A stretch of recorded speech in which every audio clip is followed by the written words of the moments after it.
M. Willy Wenga est avec nous. Bonjour. Bonjour Fabien, bonjour. Vous êtes avocat au barreau de Kinshasa-Gombe.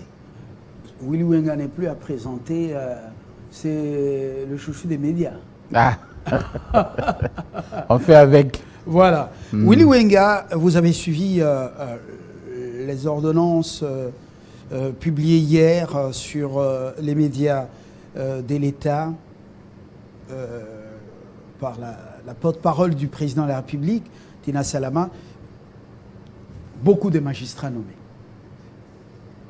Au-delà de 2000 dans le côté magistrat civil. Et je ne maîtrise pas les chiffres, bien que j'ai téléchargé justement sur le compte du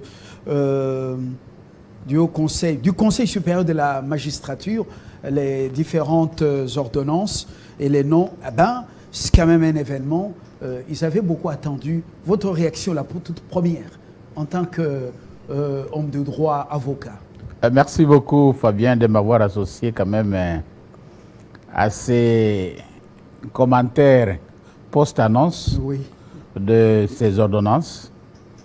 Moi, je pense qu'il fallait que ces ordonnances arrivent dès lors que la proclamation de résultats a lieu en octobre et que les jeunes qui avaient été proclamés réussis et classifiés pour être nommés en 2023 commençaient à s'impatienter. Mais toute patience paye quand même, les ordonnances sont là.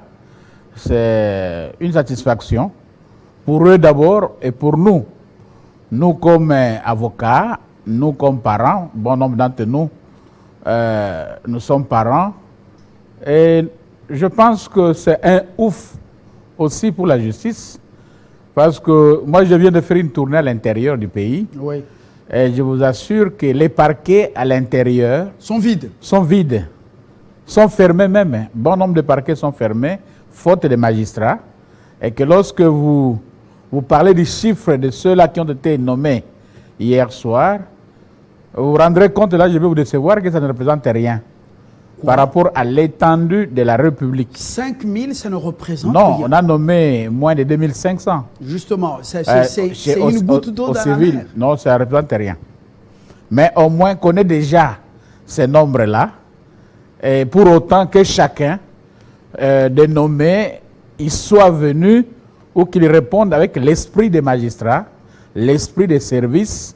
Parce que vous savez, les gens passent un test, un concours, ils réussissent.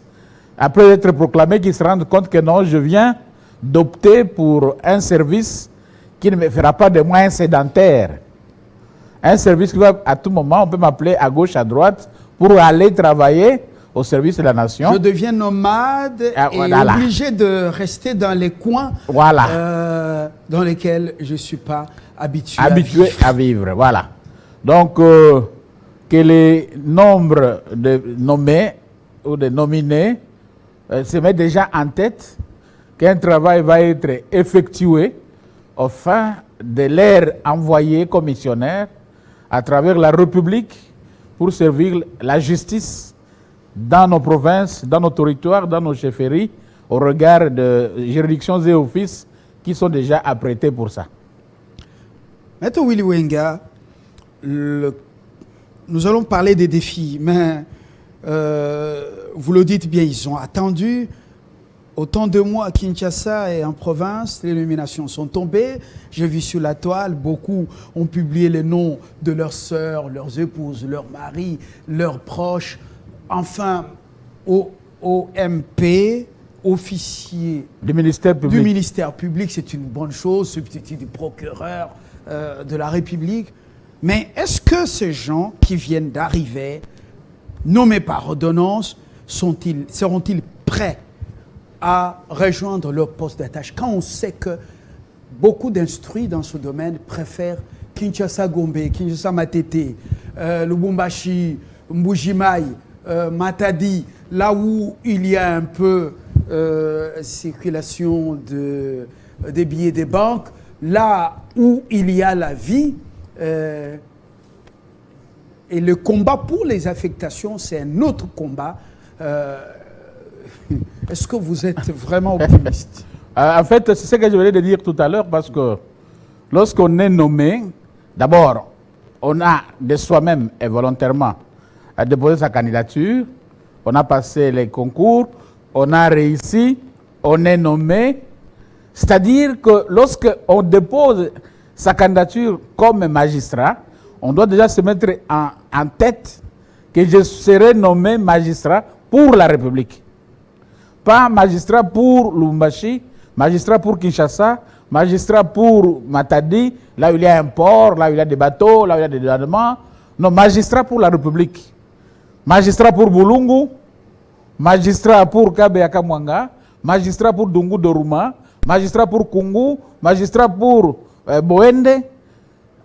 Et je vous dis que la République et le président de la République, certainement, en signant ces ordonnances, voulait donner la réponse à la carence de magistrats dans ces territoires de la République. Je ne pense pas que le Conseil supérieur de la magistrature, qui a la charge d'affecter ces magistrats nommés,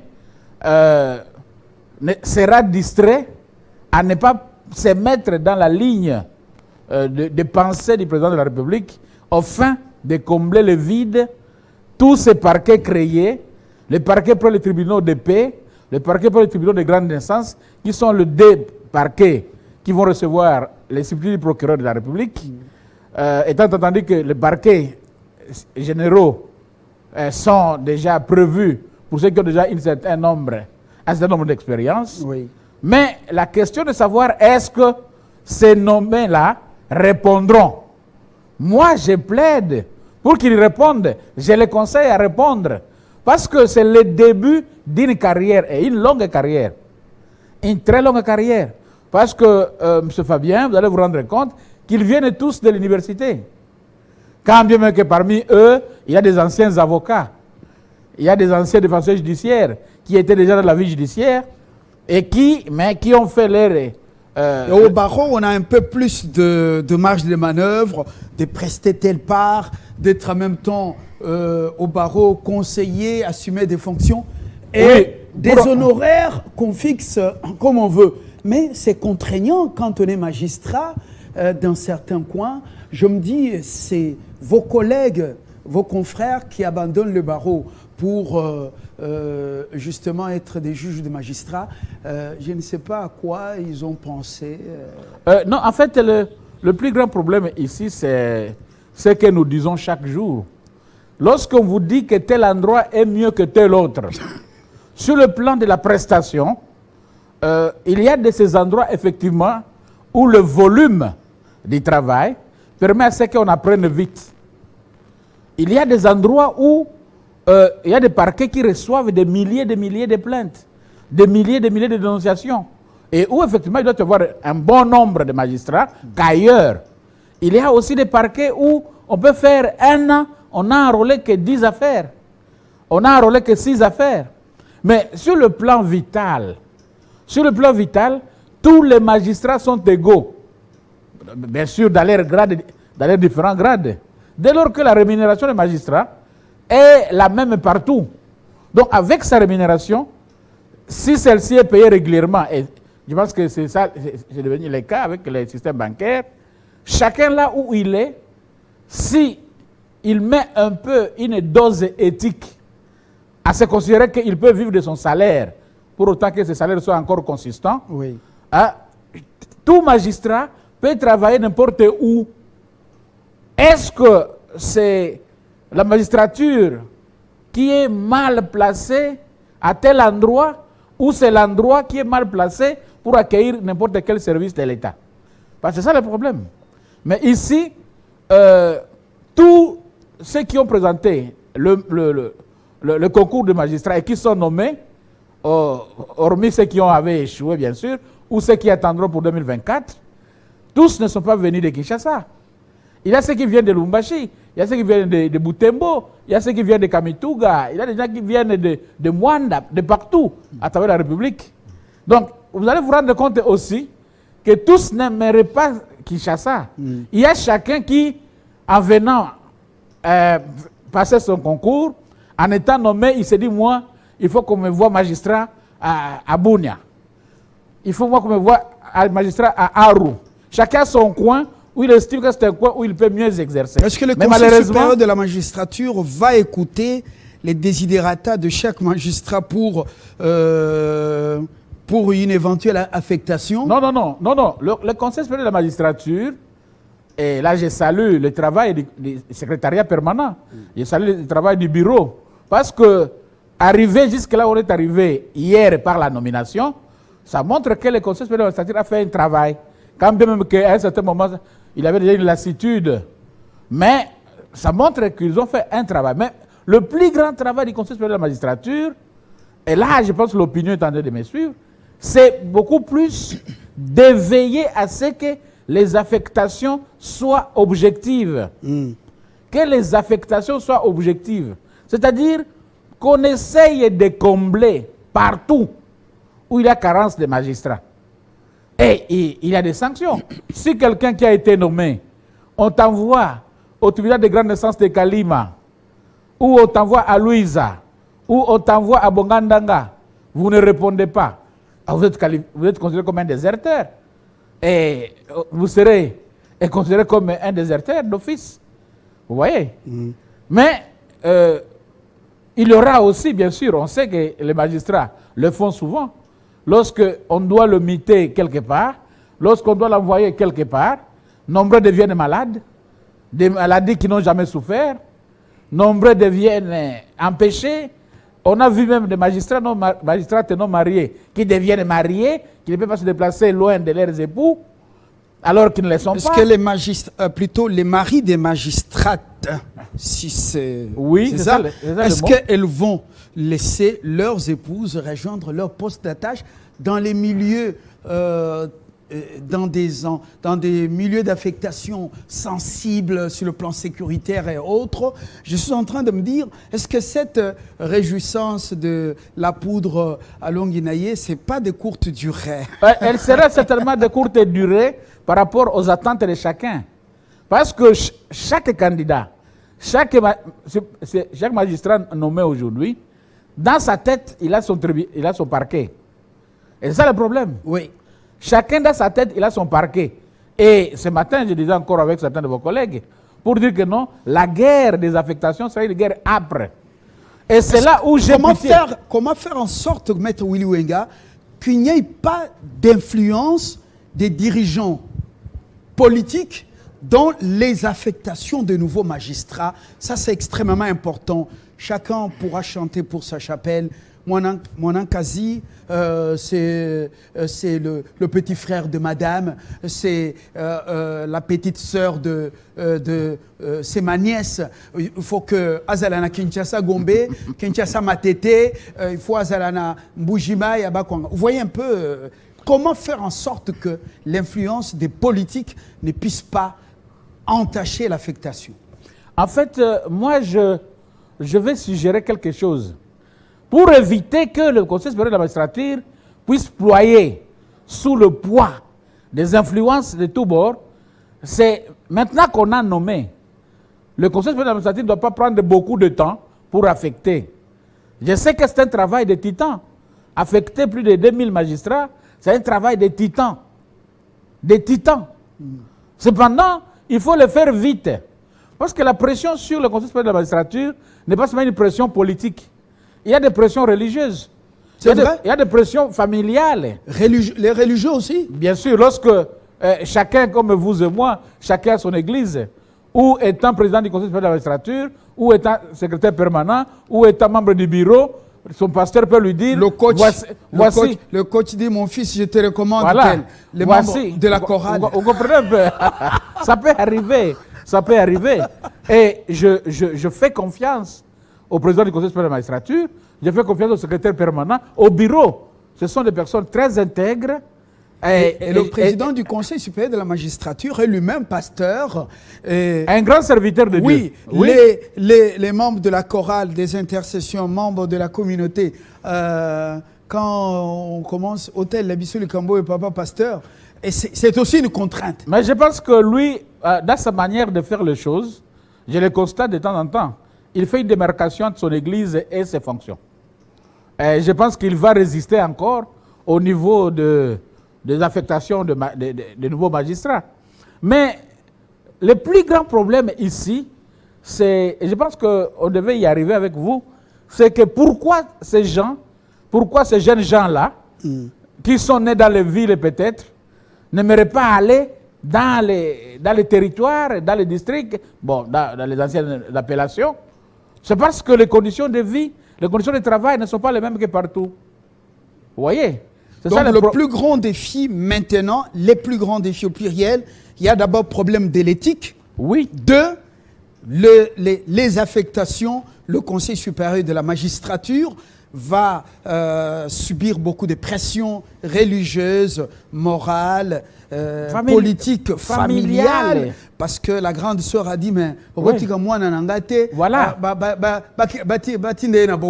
Par exemple. exemple. Or, à Boende, là-bas, il y a un tribunal, il y a un parquet, mais le parquet de Boende n'a pas de magistrat. Et il y a une résidence même pour les magistrats. Oui, j'ai appris ça.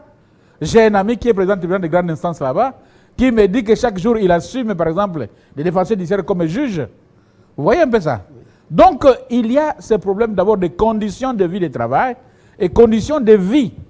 Vous savez, lorsque deux substituts sont nommés, celui qui est à Kinshasa se lave avec de l'eau que vous voyez là, qui s'est exposé l'eau propre, des robinets, dans une douche.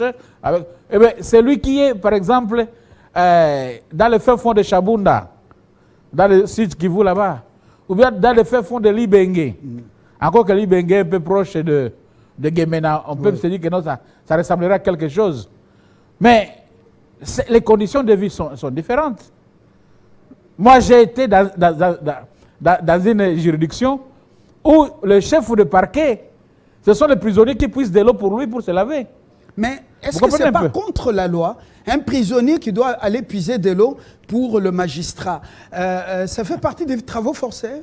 Ça s'apparente aux travaux forcés, mais là-dedans, les prisonniers aussi profitent d'un peu de l'air, un peu du soleil, un peu de la liberté, et au finish, il a un peu du riz chez le chef du parquet. Il y a beaucoup de choses qui s'arrangent. Il peut aussi se lamenter, il peut aussi fuir. Il peut aussi s'évader. Oui. Vous comprenez un peu? Mais ici, les nominations, c'est bon, et nous félicitons l'autorité suprême qui a nommé ce magistrat, parce qu'on vient de donner du travail à des jeunes. Nous félicitons le Conseil supérieur de la magistrature, mais nous encourageons les conseils non seulement à affecter tous ces magistrats-là selon le besoin national, oui, mais aussi à plaider pour l'amélioration des conditions des magistrats et surtout de ceux-là qui acceptent d'aller travailler à l'intérieur. Vous voyez, c'est important. Alors, que faudra-t-il faire pour les mettre à l'abri des tentations? Même la prière de notre Père, le Seigneur Jésus a enseigné à ses disciples de prier comme ça. Ne nous soumets pas à la tentation, mais délivre-nous du mal.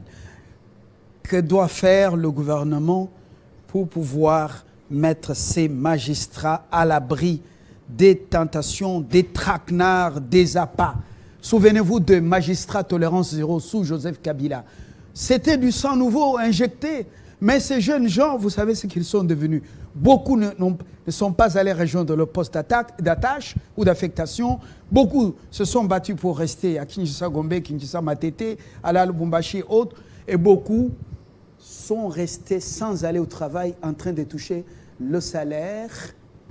Et beaucoup tentés par la vie des jeeps. Vous connaissez ce qu'ils nous ont menés comme une vie. Bon, vous savez, une chose qui reste vraie, c'est que il faut commencer à améliorer les conditions des magistrats. Combien on doit leur donner? Mais il faut reconnaître une chose, Fabien. Il faut reconnaître une chose, c'est que la situation que traversent aujourd'hui les magistrats est telle que l'amélioration de leurs conditions de vie doit être un processus. Et je pense que le processus doit être un processus à deux vitesses. C'est-à-dire, au même moment qu'on améliore, au même moment qu'on renforce les règles éthiques, les règles disciplinaires. Parce que, imaginez-vous, quelqu'un qui est nommé, affecté, ne répond pas à son affectation, mais continue à toucher les salaires de l'État.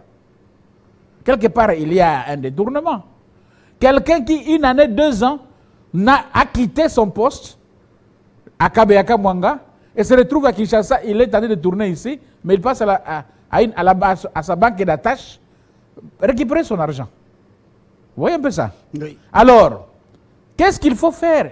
C'est qu'il faut d'abord commencer à améliorer. Il ne faut pas dire que non, qu'on améliore ou pas, ils ne changeront pas. Non. Parmi les magistrats, il y a les bons. Au moment où je vous parle, il y a des magistrats à Popo. Popo Kabaka. À Popo Kabaka, j'ai trouvé un juge de paix. Le tribunal de paix de Kasongolunda n'a pas, le magistrat, il n'a pas de parquet là-bas. À Kenge, le juge de Kenge, tous vivent à Kinshasa. Il faut des navettes pour les audiences. Par manque de logement. Par manque de logement, et ils disent que non, là-bas il n'y a pas de vie. Alors qu'ils sont sur la route, alors qu'ils sont au chef-lieu d'une province. C'est ça aussi le, Vous voyez un peu, par exemple, le côté qu'on déplore lorsqu'on a multiplié les provinces. Ouais. Il manque des infrastructures pour certains services ou les animateurs de certains services dans certaines provinces. Imaginez-vous un procureur général qui est agressé. Dans les Maïndombe, par exemple, un procureur général est agressé. Donc, il n'est pas sécurisé. Donc, il faut à tout prix aller de l'avant et se mettre en tête qu'on ne peut pas améliorer la justice congolaise, on ne peut pas combattre la corruption. Au moment où je vous parle ici, il y a une audience en flagrance qui se passe à la cour d'appel de Matete.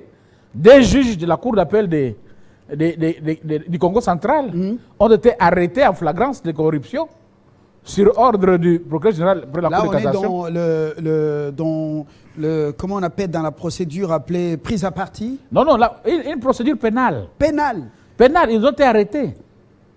Des preuves à l'appui. Bon, ceux qui les ont arrêtés, il semble qu'il y ait une dénonciation de l'un des juges. Sur les 3 juges, l'un a dénoncé que les autres venaient d'être corrompus et on les a arrêtés. Vous voyez? Donc, pour combattre la corruption, il faut améliorer les conditions de vie des magistrats. Même si les conditions sont améliorées, véritable gageure, parce qu'il y a des gens insatiables. Donc, ce qu'il a, le minimum, ça ne suffit pas. Et il y a des gens, doit être et il y a des gens qui, avec le minimum, c'est un homme droit. Avec le minimum. Alors, qu'on essaie un peu de donner le minimum à tous pour voir si on ne va pas diminuer le nombre de mauvais. Vous voyez? D'accord. Alors, lorsque l'État congolais estime que ce qu'il donne, c'est déjà beaucoup, alors que ça ne représente rien par rapport aux conditions de vie dans lesquelles vivront ces jeunes magistrats, attendons-nous demain aux mêmes pleurs. Alors, je prends un petit exemple avant de finir.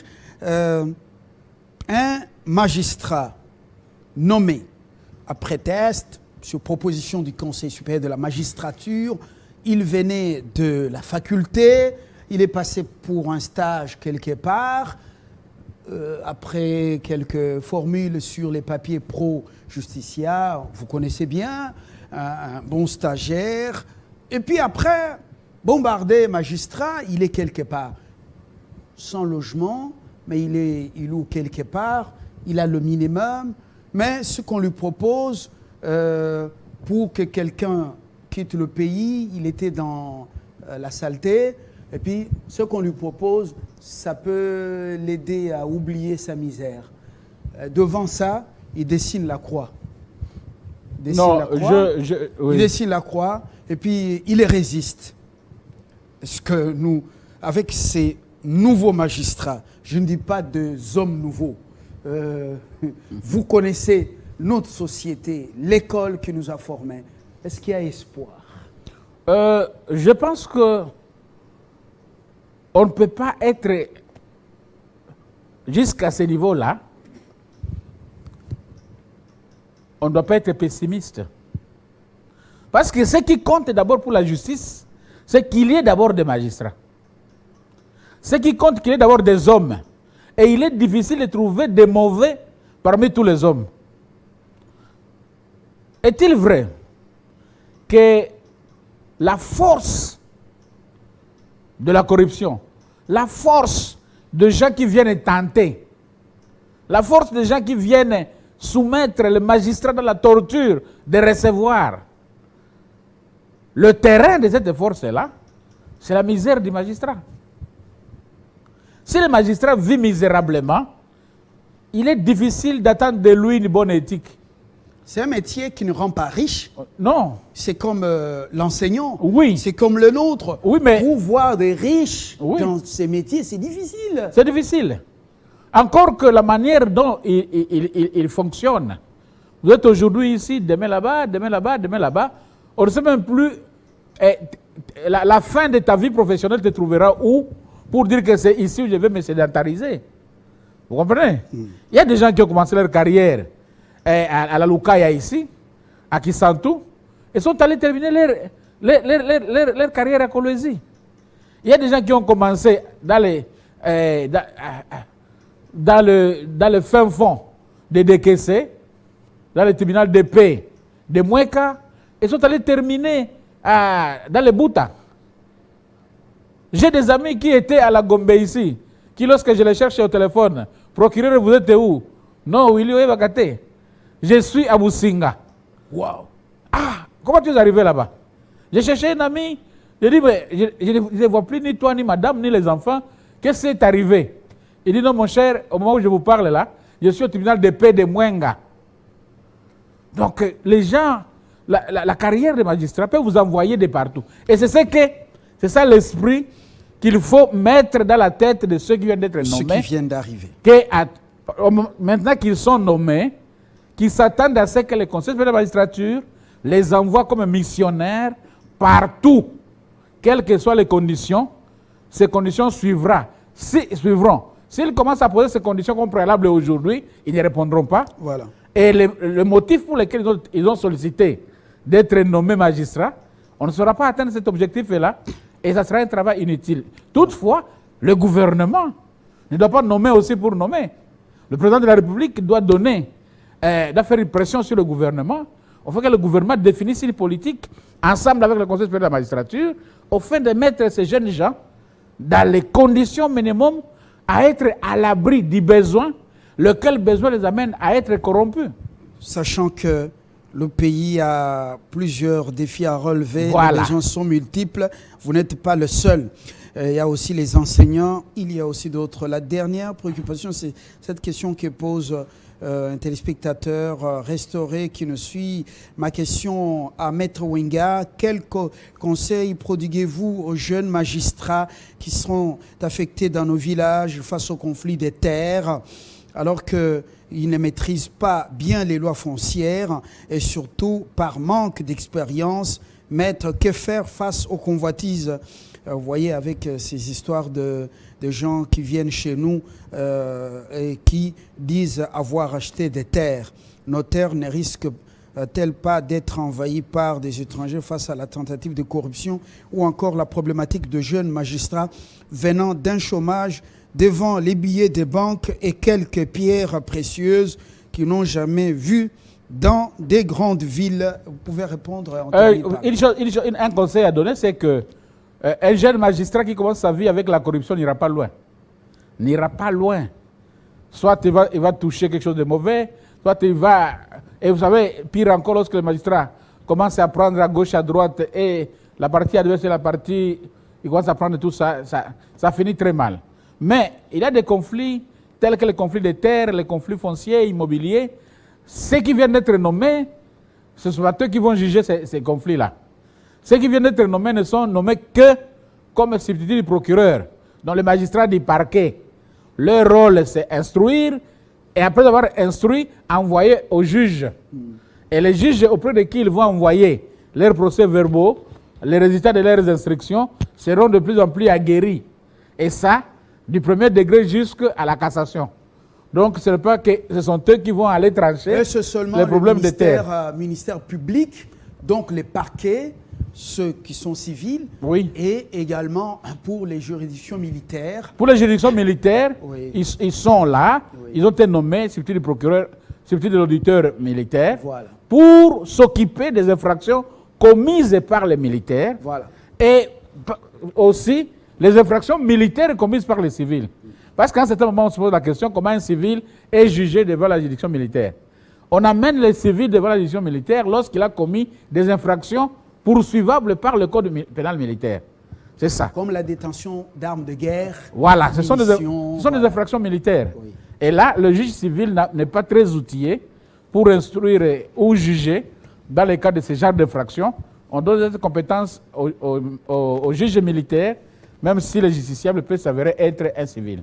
Willy Wenga, je vous remercie. Merci surtout de nous avoir éclairé ce matin. Vous avez toujours été un homme équilibré et de manière professionnelle, vous donnez des avis aux différentes préoccupations du public, que ce soit sur les médias, donc les médias confrères, que ce soit chez nous. Excellente journée. Vous avez des urgences maintenant. Merci beaucoup. Professionnelles. Merci de nous avoir honorés. On vous a rêvé très tôt matin là pour vous mettre la puce à l'oreille. Voilà, merci beaucoup, merci.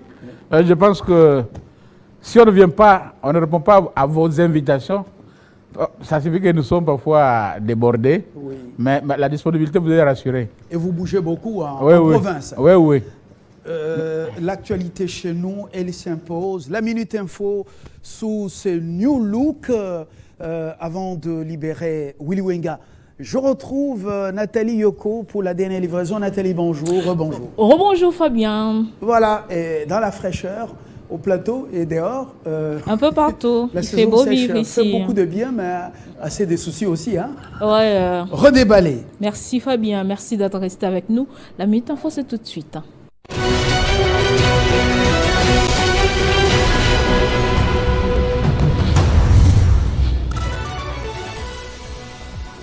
À l'Assemblée nationale, réunion de la Commission Défense et Sécurité ce lundi. 4 points au menu. Adoption de l'ordre du jour, audition en commission du vice-premier ministre, ministre de la Défense nationale et aux anciens combattants et celui du vice-premier ministre, ministre de l'Intérieur, Sécurité et Affaires coutumières. Monseigneur Fulgence Mouteba, archevêque métropolitain de Lubumbashi, a dénoncé l'abîme entre les trains de vie insolents de l'oligarchie politique et la misère du peuple qui ne cesse de grandir dans la différence générale de ceux à qui revient la responsabilité de gérer la chose publique. Il a dit dans son discours prononcé ce dimanche à la messe de clôture du 3e congrès eucharistique national organisé par la Conférence épiscopale nationale du Congo à Lubumbashi dans le Haut-Katanga. 12 juin, le monde célèbre la journée contre le travail des enfants. Et pour cette année, les Nations Unies appellent notamment à une action internationale redynamisée pour parvenir à la justice sociale devant aboutir à l'élimination du travail des enfants. Direction le Soudan, les habitants de Khartoum ont été réveillés ce dimanche par des tirs d'artillerie après l'expiration d'une trêve de 24 heures négociée par les médiateurs saoudiens qui avaient commencé samedi matin. Cette nouvelle trêve globalement respectée selon les témoins avait permis aux habitants de la capitale soudanaise de profiter d'un répit pour se ravitailler ou fuir la capitale. En Ukraine, 3 civils ont été tués, 10 autres blessés, dont 2 agents des forces de l'ordre ce dimanche. C'était dans une frappe qui a touché un bateau transportant des évacués des zones inondées dans le sud du pays, a annoncé le gouverneur local. Et puis en sport football, le club égyptien d'Al-Ahly a remporté ce dimanche sa 11e ligue de la Ligue des champions de la CAF en faisant un match nul, un but partout en finale retour contre le Wydad de Casablanca du Maroc, le champion sortant, une semaine après son succès de 2-1 au Caire en Égypte. Merci de nous avoir suivis de partout. L'information reste en continu et en temps réel sur votre télévision, mais dans l'entretemps, 50 bonjours se poursuit.